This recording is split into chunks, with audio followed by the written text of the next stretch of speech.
Stride Fates, the game that has been labelled Mirror's Edge in VR, but is it really? I'll be going over what the game offers to help you decide if this is one for you. To start off, I have played through Stride Fates on the Quest 3 and I did enjoy my time with it. Sure, there were some issues and it was by no means a perfect game. However, it did offer some enjoyable moments. Now let's talk about the PSVR2 port. The game does feature a story, but it's not something that is gripping, and after the first few moments of dialogue I ended up forgetting about what their goal was. Anyways, the gist of it is you play as Nick, a chaser for the very aptly named company Sky Chase. You go through various places in Aaron City fighting off skulls, which are basically this game's bandits. You soon find out that there is more happening here, which is allowing them to be so well equipped, and this leads to further investigations in Aaron City. As I said earlier, this game's story didn't grip me. Personally, the gameplay is its selling point.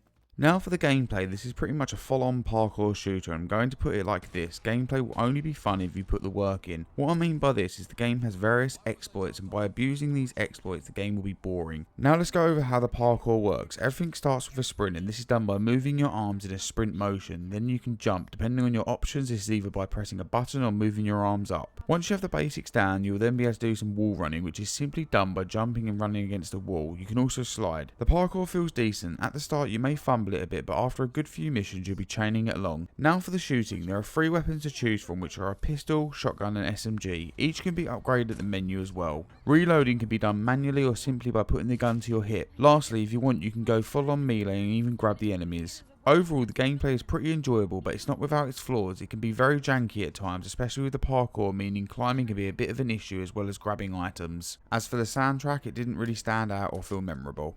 Time for the settings. This game has smooth and snap turning and full locomotion. You are able to play the game seated and I had no issues in doing so.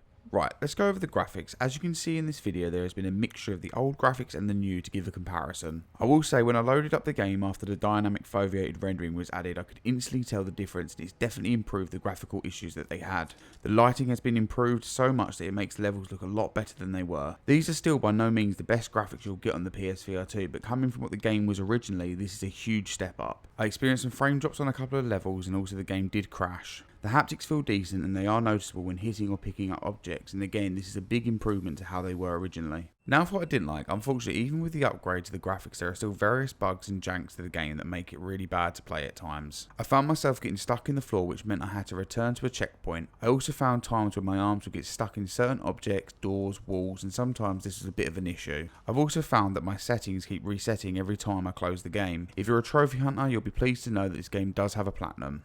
Overall, Stride Fates was a game I enjoyed on the Quest 3, however this port to the PSVR2 has been a bit of a mixed bag. The graphics look decent with the dynamic foveated rendering, but I've also found there to be more issues with the gameplay in this port. I will say the game is incredibly janky, which can make or break some of the moments you experience. Either way, I did still enjoy my time with Stride Fates on the PSVR2, but I do feel it needs further patches to be a great game. So, should you get this game? Well, if parkour action seems like a match made in heaven, then this is definitely for you. However, if you don't want to deal with various issues, then it might be best to avoid this one. This concludes my review of Stride Fates. If you've enjoyed this video, then make sure to stick around for more VR content. Thanks for watching.